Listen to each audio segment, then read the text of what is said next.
Welcome to Voicing Asian American Actors, a podcast with Asian American actors chatting about the actor's life in and out of the spotlight.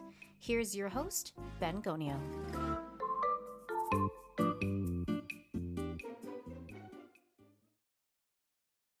Hello, ladies and gentlemen. Welcome to Voicing Asian American Actors podcast with Ben Gonio, episode 5, I believe, or 6. Anyway, it's a great episode. I'm thrilled and excited to have our guest today, one of my dear colleagues.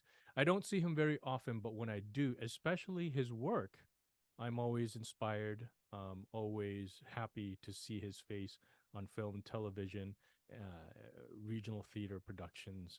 I had the honor of working with him on one production in Minneapolis at the Minneapolis Children's Theater with a Tony Award winning director, Peter Brocious, at the time, a piece called, I believe, Dragon Wings. Yes.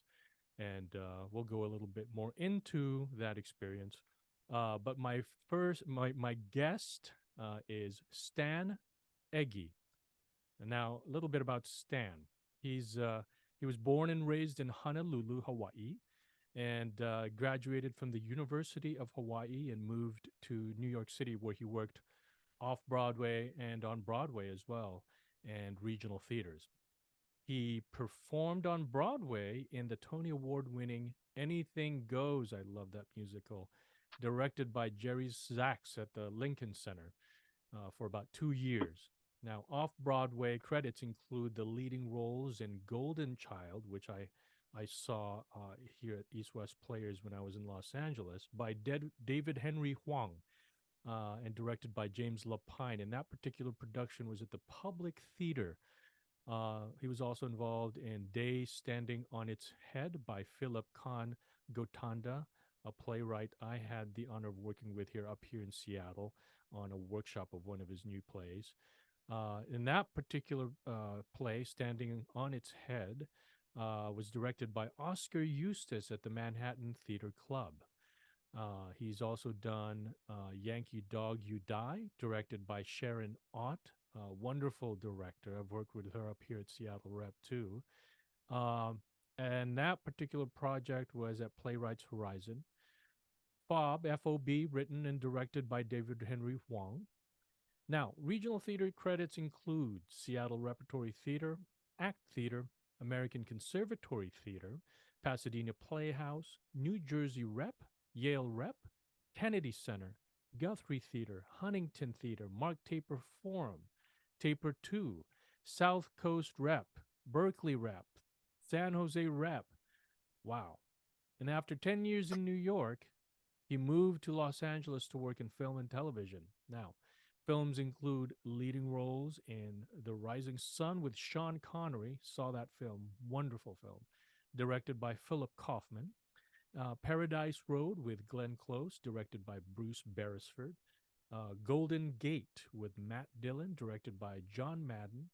Come See the Paradise, directed by Alan Parker. Gung Ho, Boys on the Side, Escape Clause, and Little Fockers. Now, television credits include guest starring roles in Hawaii Five-0, CSI, Kickin' It, Medium, Numbers, Nash Bridges, great show, Jag, Hiroshima, Out of the Ashes, and The Young and the Restless. He currently resides in Los Angeles with his wife, choreographer Annie Yee. Ladies and gentlemen, let's welcome on the camera and on your major podcast platforms, my friend Stan Egi. Mr. Egi, can you see me? Can you hear me? Okay. Hello. Hello. Oh, now you're good. What's going on? There's something on my screen that there is. I what does need it to say? get rid of. Oh, okay. It says the memory is being recorded. Yes, it is. By yeah. That's yeah. Oh, so how do I get rid of that? Is it right in front of you? Just get rid of it. Yeah. I'm the one recording. So. Oh, I can't see you though. You can't see me? Oh no. This little message is blocking me. Oh wait, maybe I can just zip it out. No? Here we go. Got it. There it is. Yes. Stan Egi, Zoom, ladies and gentlemen. First of all, Stan, thank you for doing this with me. I have to tell the audience listening and watching, when I saw your work in Dragon Wings, I was so kind of blown away. Not even kind of. I was blown away by your performance because of the weight, the gravitas, and the presence that you had. I really learned a lot from you in that production. But what's funny, and I need to let the audience know this, is that you know I in the work that I had seen in your work on television and film, I was like, wow, he's a really awesome actor with a lot of weight. And then when we hung out during that play, you were hilarious. Like you're a funny person. Like you have a great sense of humor, and and it really surprised me because I took myself way too seriously at the time too. So, I was just like I had this perception of being a certain actor of gravitas, but like you totally broke that out of the you shattered my perceptions about what it's like to be an actor fully present, alive, and, not taking oneself too seriously. And that was my Oh, memorable experience about you and working with you, Stan. oh, thanks, Ben. Yeah. Well, I mean, that whole time, it was such a wonderful time. And I just remember, I mean, on stage, I thought it was an amazing experience, just Mhm. working with like just great actors. And I thought Oh your yeah. work was really, really good and Thank you. very intense, Yeah, that was and scary. yes, But as the character, that's all what the character was about. So that's true. um, it That's was it true. was a great time. But I also remember, off stage, like Mhm. getting together and parties. Like I think at Anne's place, we had a party, and I just remember laughing Oh my like gosh. all night. We were just having like the best time. Yeah. And you made me laugh so much too. So that's interesting because off stage, you're just a fun, crazy, fun guy. So Thank you. Thank you. Well, I chalk it up to just a bunch of like anxiety and trying to, trying to cover the pain. Anyway, no, I'm just kidding. Um, I have to ask you though, it'd be interesting to get this perspective because I've been on with a number of guests now, and I've had to touch on it, and I want to hear your perspective on this.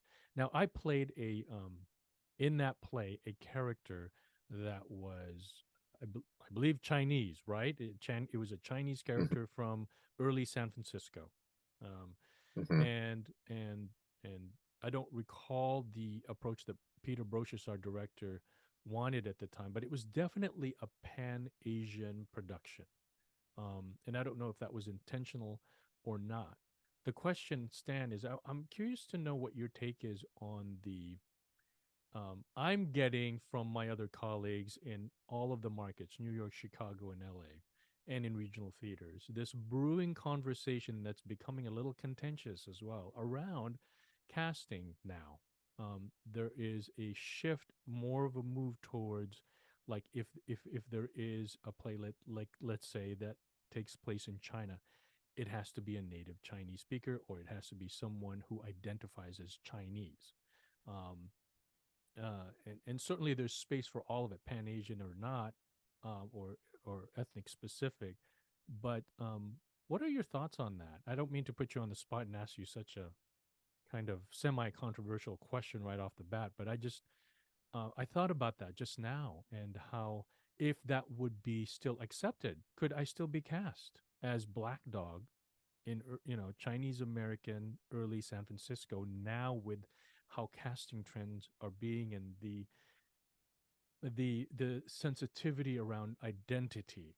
So, what do you think? Yeah, I mean, I have crossed that cultural barrier a number of times, Mm, So in my experience, I feel that if the actor can portray that character mm-hmm, and do whatever research and whatever homework and bring the truth of that character to life, then that's what matters. mm-hmm, And the only kind of hard line I would draw is when the character is Asian mm-hmm. and it's not played by an Asian. Ah, it's played by, I mean, historically, Mm-hmm.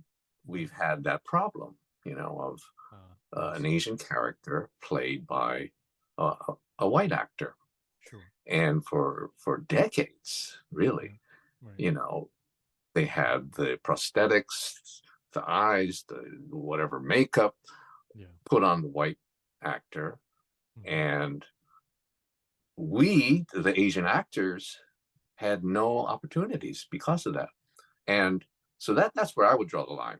But as Okay. far if the character's Asian, whether Sure. it's Japanese, Chinese, Filipino, Korean, I mean, if you're Asian, Mm-hmm. then if you bring the truth, and I believe that as Asians, we know how important it is for each of our cultures to be presented truthfully and honestly and with respect. And so because of that, we bring that to whatever the role is, Yeah. whatever the ethnicity of that role is. And if that is brought to the role, then it's all good.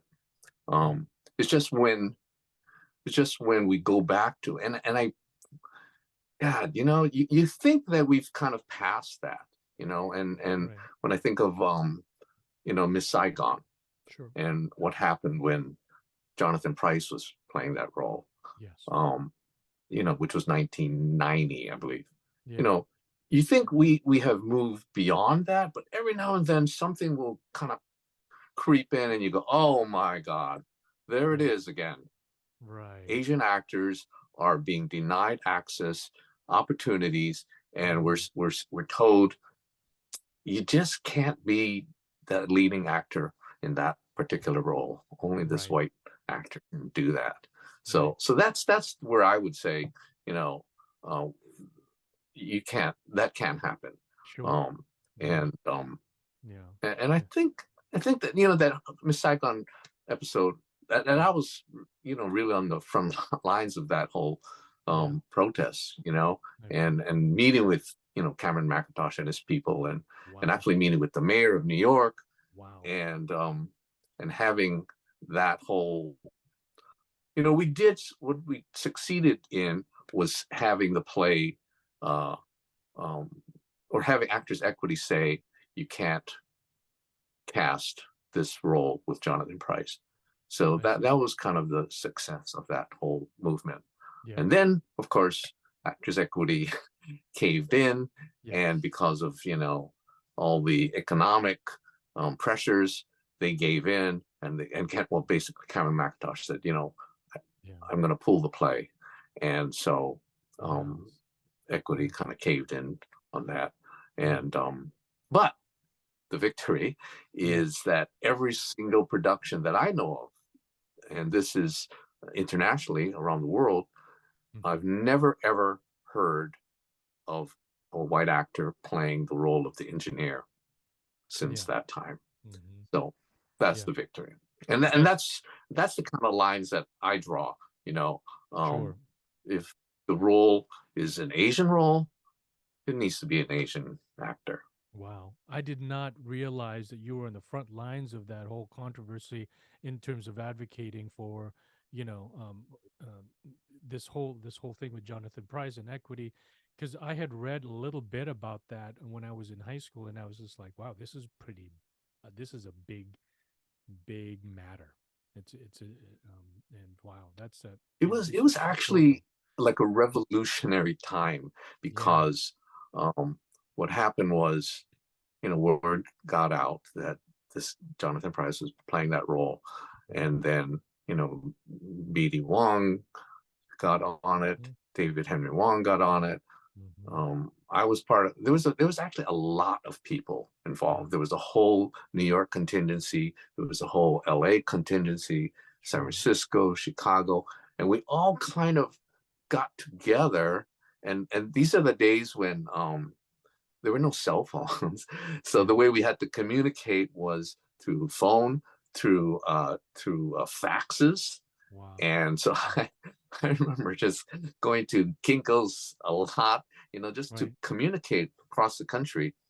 And Right. and really what happened was the Asian communities around the country kind of came together and said, this is where we stand up for ourselves. And Yes. I like to believe that it was successful in that, you know, no white actor has ever played that role, the leading role of the engineer, since that time. Right, right. I think that effort definitely was considerable because it's in the history books. It was definitely in the history books of those kind of initial kind of frontline efforts to try to challenge all of that. So Stan, I have prepared some questions for us. I wish we had more time, but there's this one quote that always reminds me every time I get frustrated about our constraints, is that constraints give way to creative um, energies. So here we go. Here's my first question for you, Stan. What was the defining moment or event that compelled you to decide that performing arts was what you wanted to do? You know, I think there were actually a few moments, Good, good. or times in my life, but the first time, I think it must have been in the fourth grade, Mm-hmm. and this is growing up in Hawaii. And so on May Day, May 1st, we call it May Day is Lay Day in Hawaii. and, and so what happens is in I was in the fourth grade, and I was asked to be the MC of the May Day pageant Wow. of our elementary school. And Mm. what happens is all the students and the teachers and the parents come together and they watch this big pageant. And what happens is students dress up as like the kings and queens of Hawaii. And so Wow. I would announce this pageant, and then the King David Kalakaua and his the Queen Kahumanu, and then I would say all their names, and then the kids would come out in costume, Yeah. dressed as the kings and queens of Hawaii, and it was in front of the whole school. And Uh-huh. I thought, wow, you know, here I am. First of all, my teacher, Margaret Young, who I will Mhm. always be appreciative of, Yeah. because she asked me to do this, and I Mm. thought, why did she pick me to be the MC in front of this big pageant in front of the whole school? Yeah. And she saw something in me, and Mm. she believed that I would be good as this MC in front of this whole school. And that really gave me a sense of, um, wow, someone believed in me. And then as I was doing it, I remember feeling like, oh, I like this. Yeah. I like being in front of all these people. Yeah. And I like the kind of the pageantry of seeing the kings and queens and being Right. part of this sort of make-believe world. Uh-huh. And that was really the first time, because prior to that, I was really just a shy, quiet kid. Mhm. And that was the first time I got up in front of people and didn't feel shy. I didn't feel afraid. I was actually enjoying it. Wow. And and the teachers and my parents, they all were very supportive of it. And I Wow. thought, oh, I really kind of like this. Wow. And so that was kind of the very first time I felt like in front of people, sort of performing. and I really enjoyed it. and Yeah. Yeah. and then I think in the sixth grade I was in this festival of storytelling, Mhm. and I remember doing this story um, about. It was from this fairy tale. I think it was called. Uh, I forget what it was called, but it was about fairy tales from Japan. Uh-huh. And this story involved like this ogre who lived on this mountain, and Mhm. the farmers who lived below, and how the ogre would terrorize the farmers. Yeah. And I remember telling this story and really getting into this character of this ogre, and then getting into the characters of the little farmers. Mhm. And also there was a good fairy. Mhm. who came to rescue the farmers. And I remember just enjoying Yeah. getting into these characters. Yeah. And it was kind of fun. People laughed, had a good time. And I thought, oh, I enjoyed this. And again, it was in front of the whole school. And Hmm. I thought, oh, wow, there's something going on here where I really enjoy doing this, being Yeah. in front of all these people, playing Hmm. characters, and having fun with it. Yeah. Yeah. And It's amazing how much mentorship also helps, people who encourage you. it's a big part of it, Yeah. having someone, a teacher, someone that, you look up to, tell you that, I think you can do this, Yeah. and I think you'd be good, and Yeah. and just go for it, or give you the opportunity and Right. select you and say you should do this. And Right. that more than anything, I think, is what kind of propelled me. Yeah. Now, Stan, can you tell me a time in your process as an actor? Now, let's just jump, let's do a time travel here. Let's say you're like kind of 20 years into it, right? You're doing it, and you're building up your experiences in many different mediums, film, television, theater, and working with different directors. Were there any, can you call to mind maybe one or two uh, moments that challenged you as an actor more than any other moments that you'll look back on and go, you know, I have no regrets. I'm glad I experienced that, but as a that was tough on me. That was tough on my process. So, and it could be anything. Um, can you share with us something? I think when I had moved to New York, um, and I was there maybe about 2 years or so, Mhm. and and I got cast in a show at Yale Repertory Theater. It was called Okay. Union Boys, Okay. by James Yoshimura, and I was suddenly um, in this production with some of the top actors in New York, Wow. Delroy Lindo, Wow. Giancarlo Esposito, Ooh, John DeVries, and I was just like the new kid, right. and it was my first kind of major role in a top tier theater, Uh-huh. and I remember just feeling like, oh wow, I'm suddenly in the major leagues. I just Mm, came up from AAA, and now I got to play with the big boys. And I mm, remember just feeling like, wow, I'm so intimidated. I'm so like, how am I ever gonna like? And it was a very ensemble show. So I mean, mhm, we all kind of had to work together and be together. mhm. And I remember just thinking, wow, this is so tough. Yeah. And how do I how do I plow through this? And the director was really nice, he just, and also the playwright, Mhm. James Yoshimura, and they would kind of just keep kind of pushing me, and just kind of asking me to kind of do things. Um and I remember feeling like, wow, man, I'm going to keep trying, and I'm going to just keep plowing through this. Yeah. And it was that kind of just determination to just, Mhm. feeling like, oh my God, I'm so like in over my head, but I'm going to just keep working through it, Mhm.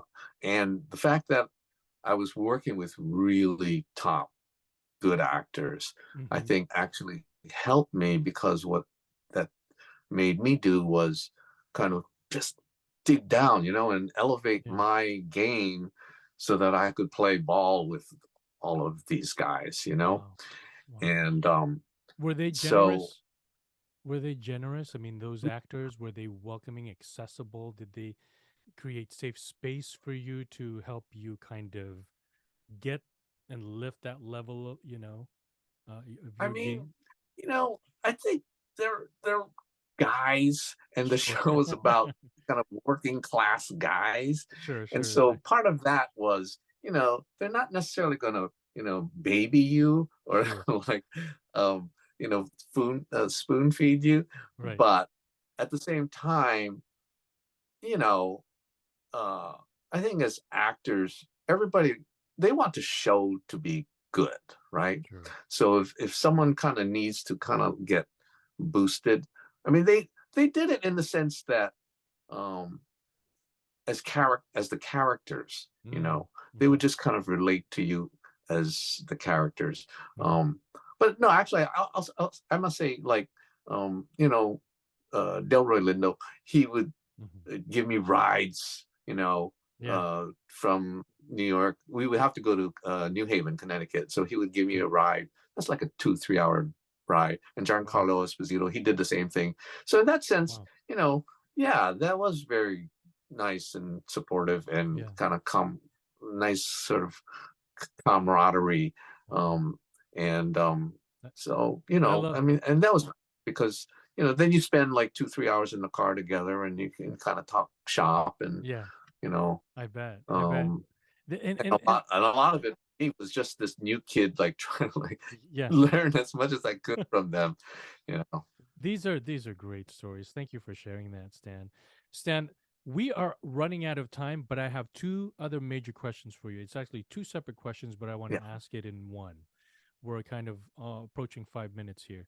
Um, was there ever a role that you took on that surprised you as an artist? And the follow up to that is, what advice would you give folks within the AAPI community wanting to pursue the performing arts? The role that surprised me, you know, and this is actually when I last saw you. It was in Seattle Okay. at the ACT Theater. Yep. It was a play called King of the Yees by Yeah. Lauren Yee, Yeah. and I played Larry Yee, which is based on her father. Hmm. And what was fun about that was I got to you were talking about that fun side. I Yeah. got to tap in to that fun side.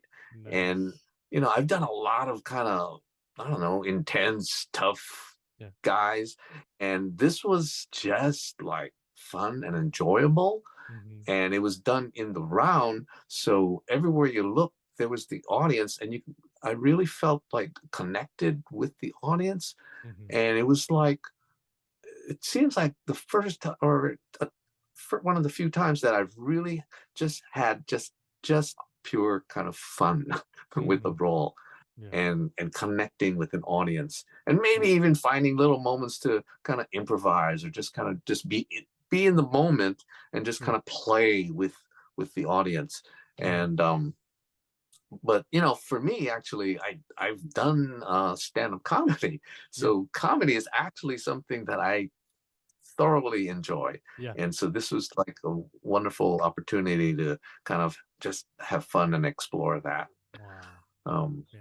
I hope you yeah. get to play that role again. And Yeah. yeah, I love that.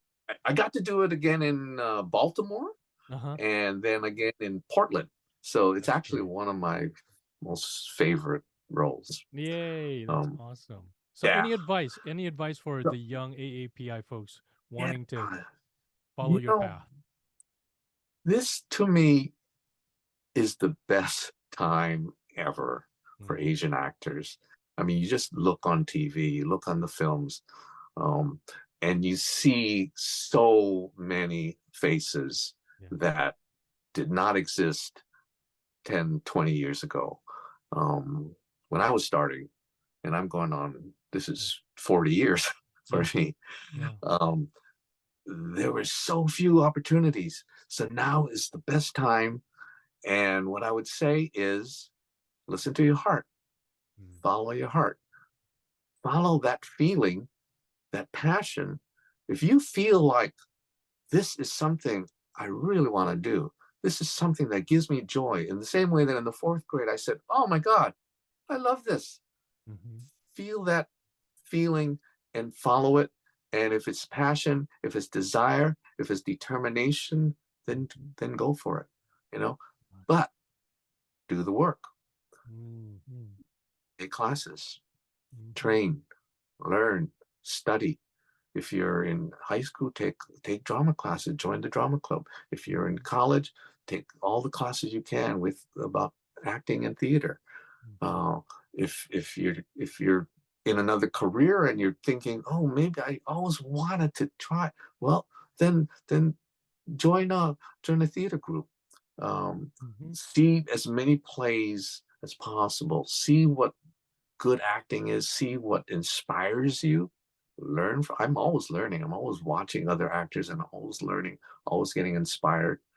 Um, and but it takes that work. It takes that work of studying, of training, of making connections, and going to see productions. Um, but really, if I'm a young actor right now, oh my God, there's so much more opportunities now than ever before. And I believe it really feels like, I mean, we've broken. I mean, we just had the best Asian actress Oscar, the best supporting Asian actor Oscar. When has that ever happened in one year? Never. Yeah. And and I want to point to this story of Ki Huan Kwan. I mean, here's a man who gave up acting for 20 years and then got an opportunity and said, oh my God, this is the role that I've been waiting for. And he grabbed that opportunity, but he never gave up. And even when he gave his Oscar speech, he said, if there's anyone out there who feels like, I don't know if I can do it, don't give up that dream. Yeah. And that was just the most beautiful advice that you could give anyone. Thank you And so he's a much. living example of it coming true. Well, and you're a living example of it too, Stan. I always watch you from afar and keeping, my eye on you and your work. Whenever I see you, I'm inspired by you. So thank you for echoing Kiwi's words and experience as words of wisdom. I really appreciate that. So I think we're going to go ahead and end here. Stan, thank you so much for your time. Thank you. And let's keep in touch. Stan Egi, ladies and gentlemen. I'll Thanks, email Ben. you. Okay. Thank you to our guest, and we hope you enjoyed this podcast episode. Be sure to tune in next time on Voicing Asian American Actors.